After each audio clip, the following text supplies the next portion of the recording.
So today the focus is on activities, right? So I wanted to talk, what I thought would be an important discussion is that, you know, I actually kind of I have some ambivalence about the way that we break these conversations down, because on the one hand, it's on the one hand, it's a whole, we're calling this a holistic admissions process, right? So if it's a holistic admissions process, in some ways, there's an argument that we're kind of defeating the purpose by separating these categories and by saying, okay, today we're going to talk about activities. Last week, last month we were going to talk about we had test optional. We've talked about early and regular. I mean, that, there's an argument that you cannot, there's an ontological wholeness to this process, and that breaking any of this apart is actually going to undercut the way we think about it. I don't think that's right, but that is one potential criticism of the sort of way of thinking. And so I think what that means, what I was thinking around that idea is that in talking about activities, it's also useful to be thinking about this, thinking about like other things as they relate to activities, right? So I'm going to just kind of like go from my own. I'm not even going to really use the PowerPoint very much. I'm just going to just give you my thoughts and kind of we're going to have them and present them to you guys in a pretty organized way. So activities can mean a lot of different things, right? And in the world we're living in, this college admissions world, it means more things than it used to mean. Like historically, when people thought about activities, they usually thought about primarily, extracurricular activities that you do in school. Extracurricular activities you do in school, like the mock trial team and the sports that you play, or Model UN, or the medical professionals club. I mean, these are all extracurricular activities, but the college world has defined activities more broadly, which I think is actually one of the relatively few things about this process which has gotten easier or better. That an activity can really be almost anything you're interested in doing. And so one of the things I think it's worth talking about is the idea that there are kind of two ways to start thinking about activities, right? And it also depends on where you are in the process. Like if you're a senior, most of what you're doing is probably retrofitting your activities. You're recreating your activities in your mind, and that becomes really important. So I think that I wanted to talk a little bit about kind of how to think about activities first, and then second would be to talk about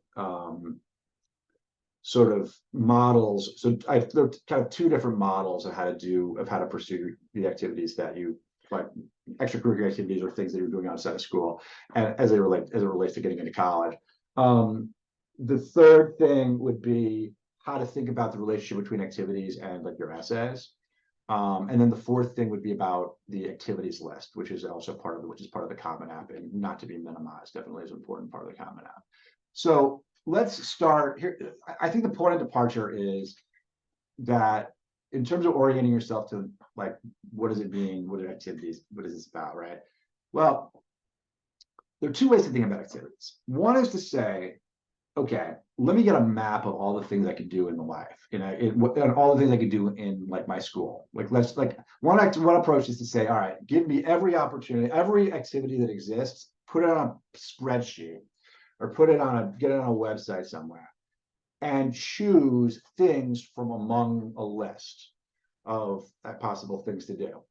I think that's pretty close to the standard method of approaching activities for high school students. In other words, I mean, you don't probably have a list that you put up in a spreadsheet, but like what you're doing for the most part when you're in high school, most students is they're aware that their school has a debate team, has a radio station, has a I don't know, some sort of research program or something.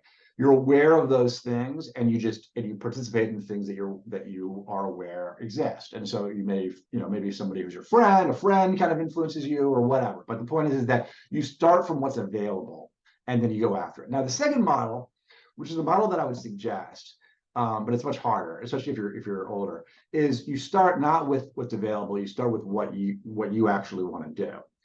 And so there are a few reasons for this. One is that usually there are in the world out there, especially when we're talking about a world of activities that extends beyond just a high school, which in which you can do community service outside of school. You can do anything. You can do any sort of research you can do at a university. You could do it at a summer program. You could find somebody who's got some program for, a lot of kids do outside of school service programs at like hospitals, right? Or at school, they work with a community organization. So it doesn't all have to exist within your school. So one reason to start with your interests is because so that you're not confined by a kind of arbitrary list that could in theory be like any list, but all lists are sort of arbitrary in some way.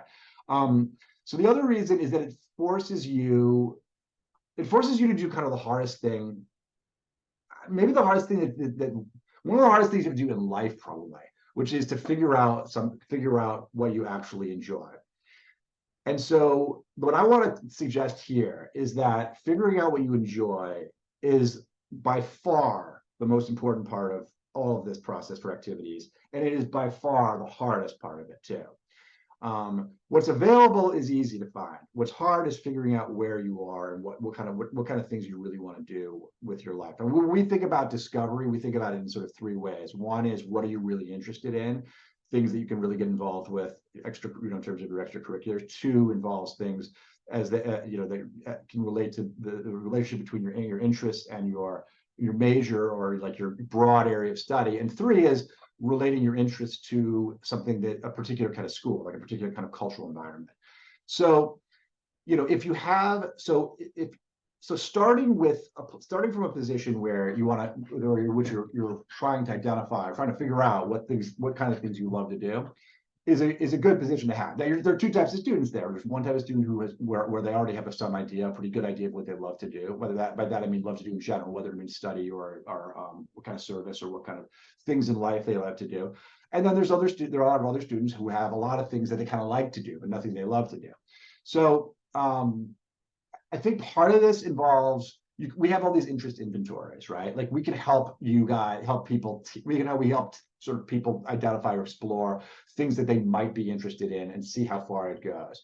One of the luxuries you have being in high school is that you can literally try anything you want and with more or less complete impunity.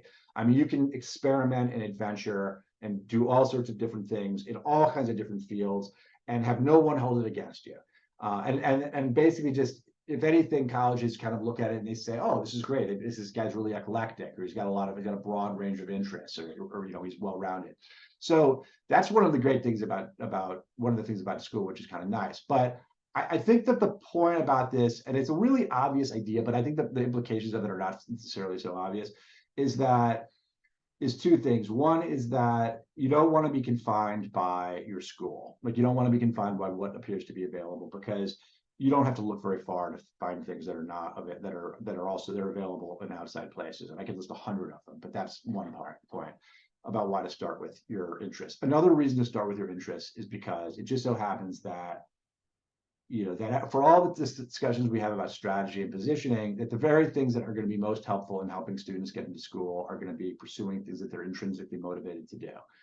I mean, like when I was applying to college, I didn't really even think about it. I thought about college, I think a little bit when I was a freshman, and then I didn't think about it for like 2 years. And then I came back in senior year. And this all admittedly was during an era when you could afford to do that. But I just developed this fascination with the stock market, and I had a radio show, and I was traveling around the country and interviewing people. And I got an internship with Area Capital Management, where it turned out that, Melody Hobson, who's like the big, she's like married to George Lucas, and big like deal at in business world. And Arnie Duncan, the former Secretary of Education, was there. Anyway, the point is that was what I loved, and I loved it because I just love numbers. Like I always, as a kid, I had a lot of fun just manipulating numbers, and I'm not very good at manipulating numbers anymore. And certainly that was not the field I decided to go into, but it helped a lot for college. And it helped a lot because, it also helped a lot that my Harvard interviewer was a commodities trader. So we spent the entire interview talking about like future like strategies and stuff that I don't even know anything about anymore. Like, I mean, I can't even remember these things anymore because I sort of I still have some interest in that field, but it certainly was not the direction I went. And it wasn't the direction I went even when I got to college. The point is, though, is that when colleges see something that you love, it doesn't matter what it is. In fact, they would probably be predisposed to dislike something like the stock market because it has all these different implications. I mean, because it, it has all these cultural implications now. But the idea is that you showing passion for something demonstrates intrinsic motivation, it demonstrates self-sufficiency, and those are probably the most important categories, as well as say something like collaborativeness for what colleges are thinking about what they want in their students. Remember, colleges are basically looking at you along 3 different dimensions, right? They're looking at you in terms of your academic qualifications. They're looking at you in terms of your, because it's a college, they want you to be studying. That's the main thing, at least from their perspective. 2 is they're thinking about contribution you're going to make to the college, whatever that means, right? Your social contribution, your intellectual contribution. Are you going to look good when they, are you going to make them look good? I mean, if you're Ted Kaczynski's the Unabomber, did not make Harvard look very good, or Michigan for that matter, when he went out and went on his, but Barack Obama has made a lot of accidental colleges look very good because Barack Obama went there and he makes the school look good. It's a smaller component of it, but contribution outside of school is sort of another thing that they're sort of crystal balling. The third thing is your call it cultural fit, kind of thinking about goodness of fit with the school, kind of what kind of schools do you really have connections with, what kind of political environments and things like that. And all of this stuff relates to activities very centrally. All right, so let's go back to activities. So my sort of position at the beginning is to say, you start with your interests and then you find the things that are available to match your interests, because the odds are, the harder part of that is not going to be finding the things. It might be executing to a certain extent, but the hard part is often the finding them in the first place. So all right, the other thing is that there are 2 kind of models of extracurricular activities that people will pursue. And retroactively, you can think about this too, in terms of how you're thinking about your application even as you're applying as a senior. And those 2 models, I have a preference for one of them, but I don't know that it's true that across the board colleges prefer this particular one. There's the angular applicant, there's the angular activities applicant, and then there's the well-rounded activities applicant. So the angular activity, there's the 2 models. The angular activities applicant is an applicant who has a nucleus and who has electrons, who's like a human, like a gigantic living cell, right? They have a nucleus, they've got electrons. I guess they don't really have protons and neutrons, but just figure they've got that. If you're an angular student, one way of doing this is you develop a really, really robust, strong core nucleus of things that you love to do, things that you absolutely cannot live without. You find you have 2 or 3 different things in your life that are organizing principles for how you think about everything, or how you think about a lot of things, right? So, for me, and the market was like this, and actually the radio show was a little bit like this. For some students, it's and this doesn't, it creates a hook, right? For some students, it's sports. Now, the thing with sports is that sports is a hook if you're recruiting, and it's not really a hook if you're not recruiting.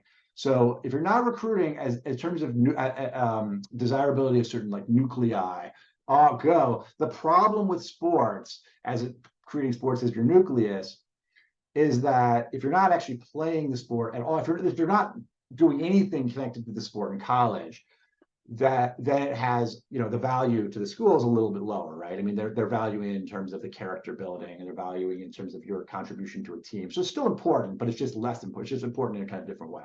But anyway, so the idea is that you have these interests, and maybe let's say you're interested in films, okay? So you love film, okay? So that's your core area. That's not necessarily something that the school would support at all. So you decide that you're going to pursue a range of activities to flesh out this core area, this nucleus. So you decide to start writing reviews. You write reviews in IMDb, you write reviews on YouTube or Letterboxd. You get a Substack page. You start, advertising some of your reviews. You kind of get into this like broader conversation where you're reacting to people, et cetera. Maybe you pursue an internship at a radio show or at a TV station or something where they have like a film area where there's somebody who who can reviews films.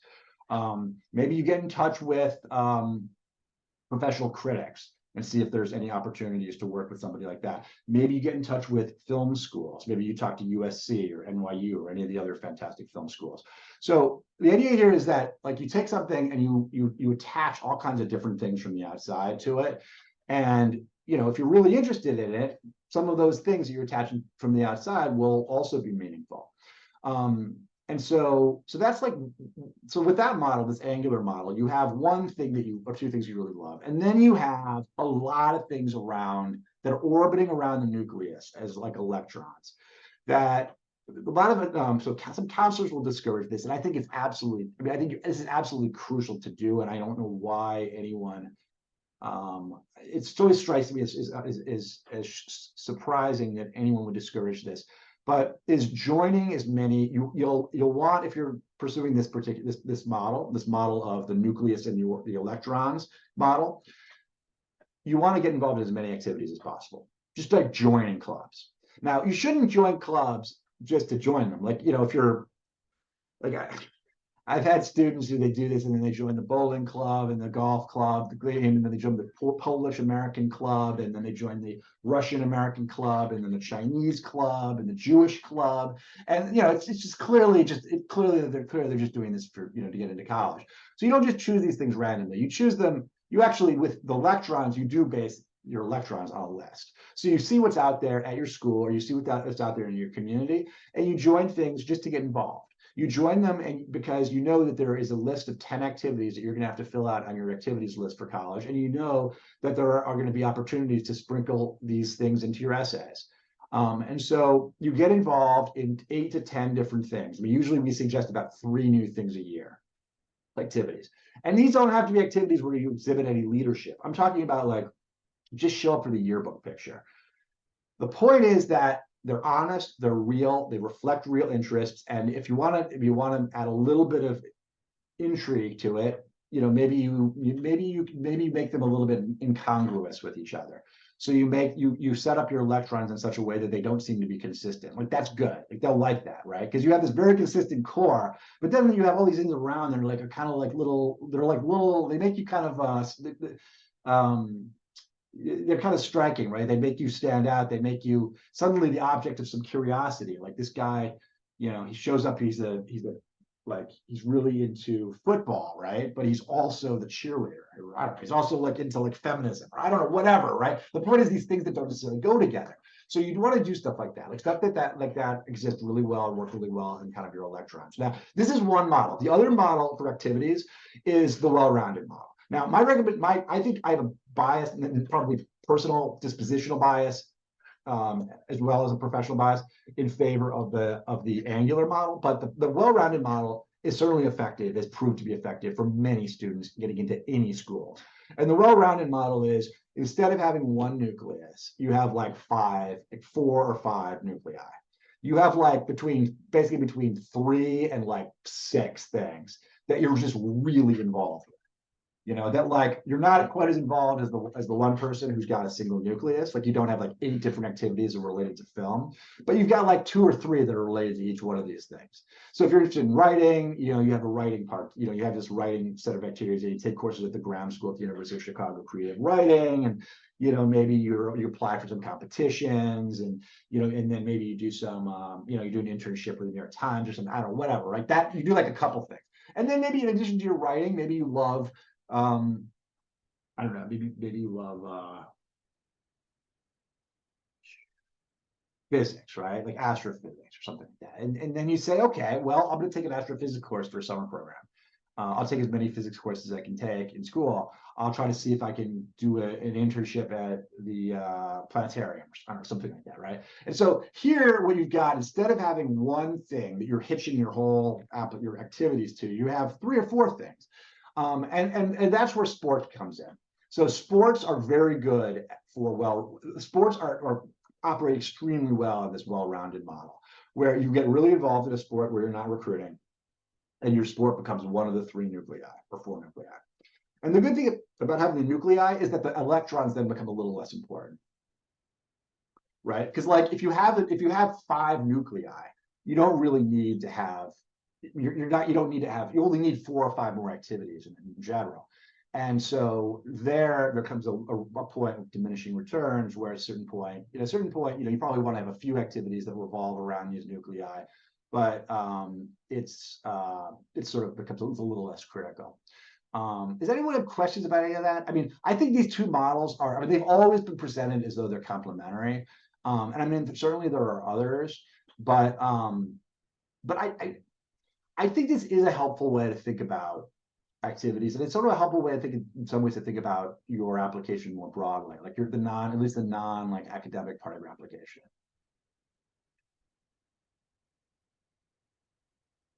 So for people sort of who's new, we're talking about there are two models of activities, really. One activity model is you have an angular model of activities in which you have one nucleus something that you love, and you attach 5 or 6 or 8 different activities to it, and you have a lot of electrons that are just clubs and activities and things in the community that you get involved with.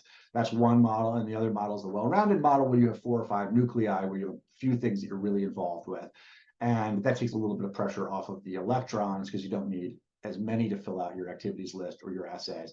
But it's just a different model. My bias is definitely in favor of the first one, the angular model. And the reason for that is because colleges cannot do that. Colleges can see a certain amount of depth, but colleges are also going to probably typecast you to a certain extent too.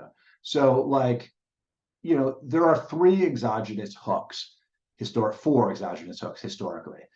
And if you're an angular applicant, your nucleus can be the 5th hook, can be your hook. So what I mean by exogenous hooks are things that really benefit you in the application process that are not, that just give you a huge advantage, right, over the rest of the applicant pool, and basically put you in a completely different category in the applicant pool. And the exogenous hooks, by exogenous, I mean hooks that exist. They're sort of hooks that exist as external to the direct part of the admissions process. So in other words, something from the outside comes in to influence the admissions officers for these things, as opposed to something that exists through the evaluation that occurs organically because of decisions the admissions officers are making. Anyway, your exogenous hooks are athletics. If you're a recruited athlete, you can really leverage and mobilize your athletics, either at Division I or Division III schools. Absolutely. 2, historically, sort of disadvantaged minority status. Now that's coming under siege. Legacies, that's coming under siege. Donors, that should be coming under siege, but it hasn't appeared to be yet. So those are sort of the 4 exogenous hooks. Those are things that just change the game if you're applying. If you are a disadvantaged minority, which I mean is probably going to be less of an advantage, or it's going to be less of a hook than it has been historically, which is really unfortunate, given that emphasis is not going to be that the donors may be the single group with athletes who get the advantage. Anyway, right now though, we've got disadvantaged minorities, we've got athletes, we've got legacies, and we've got donors. Those are your 4 hooks. The point about an angular, coming back to this idea of activities, why is it useful to be an angular applicant? Well, if there's a single thing that you do that you love that nobody else does, if you have a passion for entomology or the study of insects, or you have a passion for, I don't know, for reptiles, herpetology, right? Something like that. That's something that's very unusual. It's a distinguishing characteristic, and it's potentially a hook, even if you decide not to do that in college.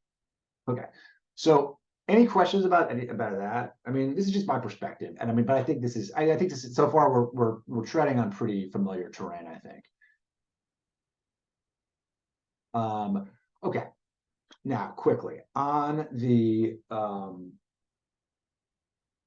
relationship between the activities and the essays. So this is kind of tricky because, when you look at the hierarchy of kind of what matters in this process for getting into college, grades are obviously still at the top. I mean, I think I have this actually out here. So it's, so you have weighting, right? So really we're talking a world where, 40% is going to be, roughly speaking, at most colleges, not everywhere. 40% of the variance between whether you get in and you don't get in is due to grades and quality of coursework and test scores. 30% is personal, so that's college essays and recommendations, and then activities is about 15%. And that hasn't really changed. The extent to which activities matter really hasn't changed very much, and you have demonstrated interest is 15% too. So the idea here is that, so if activities are 15%, how can we make them more important, or how can we disguise them, I guess, in a certain case, if you don't have great activities, right?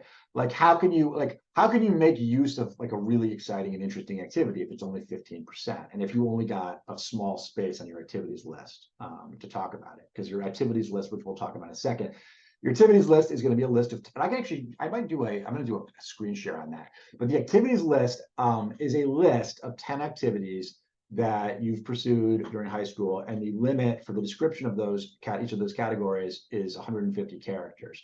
So you're stripping everything that you love about your extracurricular activity list to the bare essentials. So the question then becomes, well, how do I get these activities and make them really more kind of harness them and make them more meaningful, at least in this process? And I mean, making them more meaningful as a human being is a separate question, obviously the more important question, but I mean, we're here to talk about the college stuff, so I'm going to confine it to that.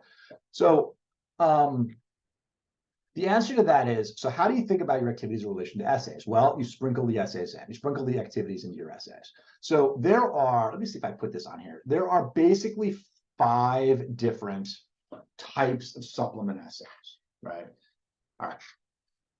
Now, you might be thinking of the personal statement. I would not make your personal statement about something that is an extracurricular activity unless it is an extracurricular activity that is so dominant and so powerful and so pervasive in your way of thinking about everything in your life that it really has to be there. I would, in general, and I don't think there are very many rules here that I mean, there are a lot of this, there are more, I think there are really fewer conventions or rules than a lot of people, most people operate on the assumption that there are more formulas and rules for this than I think I do. Although I try to be very analytical about this. There are relatively few sort of golden rules on the personal statement. One of the golden rules is you want to try to avoid talking about an extracurricular activity unless it is extraordinarily important, and unless it relates to you in a deep way, in a deep personal way. So if it's a metaphor, if it's something that connects to like something that's part of your experience, then absolutely, like deep experience. I mean, like, for example, if a parent got sick and almost died and you decided to get into medicine and you were involved in all the clubs and activities in the world that were connected to medicine and volunteered at a hospital, yeah, that's a personal statement.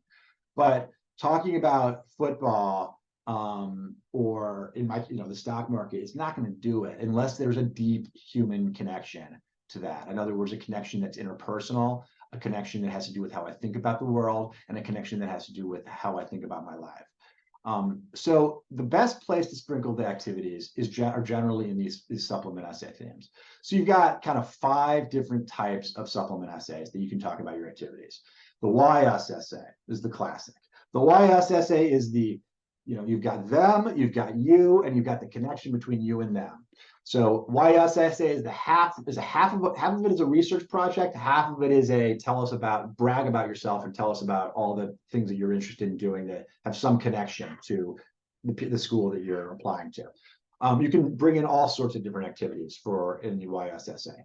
Like if you're talking about Michigan and you say you want to join the Best Buddies Club, you can say, I've already done the Best Buddies Club in high school, right? Like something like that, where you're drawing the best essays on the supplement side, especially the YS side, are the essays where you take us from the past to the present to the future, right? It's not just about the school, it's about you in relation to the school. And the most important thing in relation to you is what have you actually done and what are you really interested in? And what have you done and what are you interested in is primarily, is largely a question about activities. So when you talk about why you want to do some particular event in college, that's like the walkathon, and you say that you've done the walkathon already, something like that for high school, that shows some continuity. That shows that you're not just you're randomly just Googling things on the internet and you found that that's something that they do.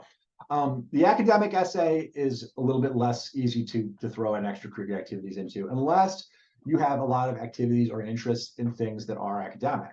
So if you're the example of that astrophysics person I was talking about, like, the astrophysics person who has all these courses in astrophysics and is talking about how they want to study astrophysics, if they've also taken a lot of summer programs in astrophysics, and if they've started an astrophysics club at their high school, as one of our students did, who's going to Columbia next year, that would be something you could put in the academic interest or academic essay as well. And that would be perfectly fine to put in your activities into that essay. The third essay would be the extracurricular activity essay. Now, needless to say, that is where the activity could go. Absolutely. I mean, this is actually another argument for the nucleus. The argument for the nucleus is if usually there's the extracurricular activity essay, which is one of the big 5 essay themes for supplements. Usually the question is, tell us about one activity. They don't typically say, tell us about 3 activities. They tell you, like, they say, tell us about the activity that you've been most excited about. This is another point in favor of the angular activity applicant as opposed to the well-rounded activity applicant, because, it's so, if you can only write about one. Community service essay, again, you can bring in activities. I mean, community service projects are activities. Community service, by the way, is non-negotiable. There is no way that you want to be thinking about any college anywhere, 4-year college, or I mean, really any college at all, without doing any activity, without doing any community service. Community service is absolutely imperative. And I mean, it's funny because it shouldn't be. I mean, that's an oxymoron, right? I mean, if it's community service, if it's volunteering and it's imperative, that's sort of that's a contradiction in terms. But the point is that you want to do as much community service, as important community service as you can. The community service activities that are most useful and most valuable for people, probably for people as well as colleges, are the community service projects you get involved with that directly work, in which you directly work with the populations that you're serving. So in other words, a project where you're directly working with kids to help them learn how to read, or a community service project in which we're directly working with people in hospitals and helping them, move around. Those are the things that matter for colleges, and probably in terms of meaning and narrative too. The community service projects that are much less impressive to all other things equal to colleges are fundraisers and walkathons. Fundraisers are basically meaningless because if you raise $100,000 on a fundraiser for something, like, everyone knows that you didn't go out and raise that money. Your parents friends and their friends. If anything, it might probably would work against you because it shows that you're just yet another one of these privileged kids, right? In some ways, it actually makes more sense if you talk about fundraising and you talk about the candy that you sold at school and you raised like $300. Like, that might actually be more impressive to have raised $300 than $100,000 actually. Fundraisers, though, tend not to be super useful. Walkathons are not super useful for a similar reason, because you're not directly working with anyone, and you could just be doing it just to get exercise or because somebody else is doing it or whatever.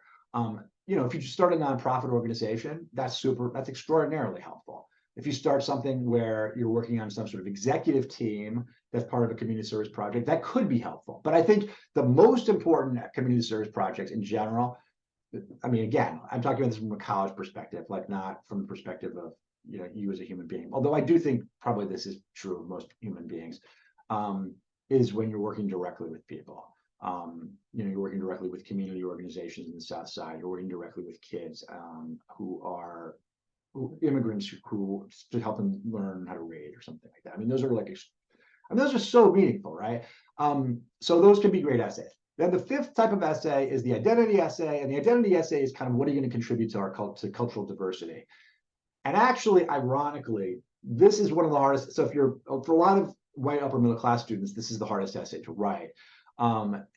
But this is a very good place to include activities, because if you're a student and you have all kinds of activities that are related to identity or culture, even if you yourself don't have some really interesting cultural background, or even if you have a really boring cultural background, like you're upper middle class and white, you can actually talk about some things you do outside of school and activities that could be very, very helpful. So that's okay. So that's my essay link. The essay link, I think, is important, and you can also just sort of sprinkle stuff in. The point of view of the electrons is the electrons you're talking can just kind of go into these essays sort of randomly, like, oh, the community service. I just happen to have done this as well. Everyone in Ignatius does the food depository. As far as I know, no one at Ignatius does the food depository in any kind of serious way, or most people I've met have not, but they all do it. That's an electron. Working at the food depository is something that it seems is almost universal among Ignatius students, but is not done very seriously. That can get sprinkled in. So that's what the electrons are for, just to kind of throw them in. But it is also important to distinguish between a community service essay that is only focused on the food depository and a community service in which you have a number of community service projects which kind of organized around something, and the food depository gets included as one of them, which is really how you probably want it to be. Anyway, let's step back. So I'm gonna stop the share for a second. I'm gonna do one thing, which is I want to talk. The last thing I really wanted to address was how to think about activities in relation to your Common App activities list. So just to retread the territory we've been discussing, we have talked about, we sort of talked about like an orientation around activities. When you're doing activities or thinking about activities, this is how you might orient yourself to it. And the argument I posited was that there are two ways of doing it. One is to take what's available and attach your interests to what's available. The other is to start with your interests and to find things based on your interests. And the argument I was making was that you start with your interests, because what's available tends to be de facto tends to be what happens to be available at your school. And if you extend yourself beyond your school, which you certainly should for activities, because actually the things you do outside of school are probably as important or more important than the things you do in school, you can pretty much do anything that you're interested in.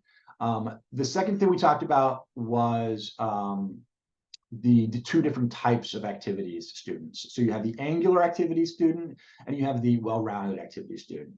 And despite my personal and dispositional bias in favor of the angular activities applicant, they're both very effective. So the angular activities applicant chooses or has a single big nucleus of ideas and activities, things they do that they just love. And they go to sleep at night thinking about these things, and they wake up thinking about these things, and they're all together.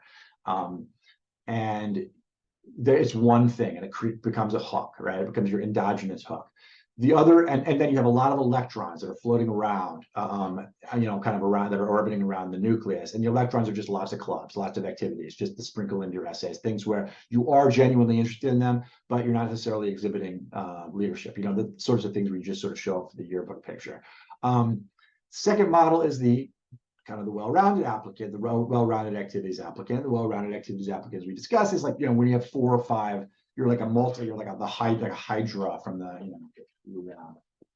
ancient Greek mythology. You're like the 5-headed monster, right? You've got 3 to 5 nuclei, and then you have a few electrons. So sports tend to operate very well in the multiple nucleus model, where you've got 3 or 4 things you just love, but you don't really love them. You just kind of like them a lot. And you can organize your application around this sort of well-rounded profile. Then we talked about activities and sprinkling them into essays, which I think you would do primarily in the supplement essays, not so much in the personal statement, unless there's something that's of such extraordinary overriding significance that you cannot resist putting it into the personal statement. The final thing is talking about the activities list. Now, the activities list is a list of 10 activities that you are responsible for adding to your Common App. This is your Common App. If you're a senior or you have a senior, you guys should very much have this. If you don't have access to this, you should have access to it. You should have had access to this 2 weeks ago. You got to open a Common App account if you haven't and you're a senior. If you're not a senior, you're a parent who doesn't have senior, this is more, you may, if you have other students, you've seen this obviously, but this is sort of the Common App profile. So you have these tabs on the left side, and there are 2 tabs on the left side which relate to activities. The one, which is not coincidentally called activities, is the most important part of your Common App activities profile. So when you're filling out your Common App, there's a question about the type of activity, there's a question about the position, there's a question about the organization name, and then there's a description. So So this is where you want, it's useful to have, number one, is it's useful to have 10 things. So they allow you to have 10 things. It's useful to have 10 things. Two is it's useful to have things which are somewhat, which seem to reflect a common theme or common themes, but also have some incongruous electrons floating around on the outside. So in other words, it comes, I mean, it's the same thing we've been talking about. So like the choice of activities is going to be this, is going to be so the choice of activities is the way to think about kind of the orientation to this question is the same way that we've been talking about everything around the activities list and activities in general. So I don't know that I need to add anything specific about this, but what I do need to add about this is the methodological question, or the question of form, if not content, which is that you're only allowed 150 characters. Right. So what that means is that you can't say like I was the I was the first person, I was the first person on my basketball team to grab 25 rebounds in a single game, and was as such was named most valuable player of the game. Wait, I'm trying to see, it's supposed to stop. Yeah, okay, stops right there, right? You're done. Like that's it. So that's all you've got. So what you want to do is you want to do like, if you're doing, let's say you're doing basketball, you've got to be able to put this in extremely concise language. And what that means is using abbreviations. It means using the ampersand or like the and what is this? Not this, that symbol, right? It means using that. It means using slashes. It means using informal language because you don't have the word count for more than that. It means like, competed, league, tournament, or you just say tourney, right? Tournament. Okay, competed in a regional tournament. Yeah, first time in 5 years, something like that. And then won MVP and defense player. I mean, you can even do it in one word, right? The year in 2021, captain. You probably would want to mention the captain earlier, but captain. So you have like, all right, starting captain. Starting captain, varsity, right? I mean, you can add that team. Bam. Then you have, you just throw things like this, right? And so you use semicolons rather than commas. I mean, and so this is kind of minutiae stuff, but there's a form, there's a sort of a formula to this, and the formula involves using very concise language, and not using the word I, and keeping the sentences very, very, very short, and trying to add. So the main things you want to add are a combination of if you can have one detail in each one of these activities, it's great, like one little detail. And then the other things are going to be, one are adding individual accolades, like anything you did that made you stand, like any award, anything you won that people were impressed by. Two would be any team achievements, like your team won the sectionals or something. And then three would be like any sort of character building model that this could fit into, like was the team's like motivational, inspirational speaker, like boosted team morale during disappointing losses, stuff like that. Like that's useful. That's more, I mean, even though you don't have any evidence for that, it's useful to bring in. And if you do have evidence, if you like your coach has written to you to say you are the most extraordinary, you're the most resilient person I've ever had play that goes in there, that quote. Like I don't care how long it is. Like you paraphrase a little bit, but that quote would definitely go in there. So it's a combination of getting detail in there, getting something about your personal significance or the personal achievement, and then something about if it's a team activity, something about the team achievements. This stuff, participation grade levels, timing of participation, my biggest advice for this is do not lie. Are colleges going to know that you did these things? Not necessarily, but I mean, it's the sort of thing where, you never know, it comes back to haunt you one day. Or you always, I mean, you don't want to go somewhere where you think, oh my God, maybe if they really knew that I did this or didn't do this, like they wouldn't have accepted me. Because the odds are it's not going to make a difference. I mean, it's odds are one thing is not going to make a decision, difference in terms of a decision. Do not lie. End of story. Embellishing a little, maybe. The only area I would ever really embellish, I would ever embellish in would be hours spent per week, because the standard is to embellish. The standard is to embellish by multiplying the number of hours you've spent per week on an activity by about 1.4, 1.5. I wouldn't multiply it by 2 or 3 though. Because what'll happen is, I mean, these admissions officers, I mean, they may not be the smartest people in the world, but they can do basic arithmetic. Like they can figure out when they add up all your activities and they add up to more than 168 hours a week. Like that's more than the number of hours in it. That means that like you're not, like that's physically impossible, right? And like how on earth are you going to school and spending 100 hours a week extracurriculars? It doesn't make any sense. So you don't want it to be unrealistic, but for the one is trying to make it accurate. If you're going to embellish on anything, that would be the only area I would ever embellish on. And 1.3 or something, 1.4 times your number of hours. If you did 5 hours, maybe you could say 6 or something like that, but very minimal. Okay.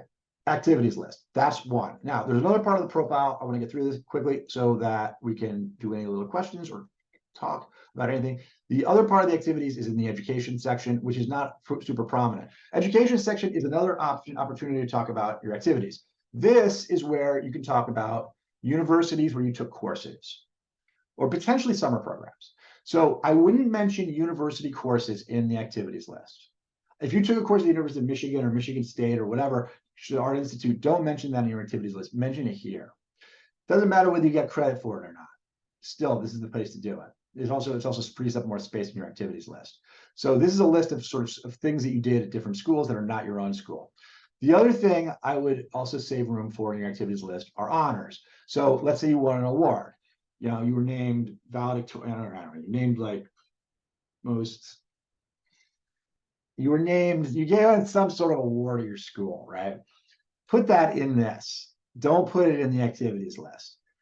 In National Honor Society, that goes in the activity list because that's an actual activity.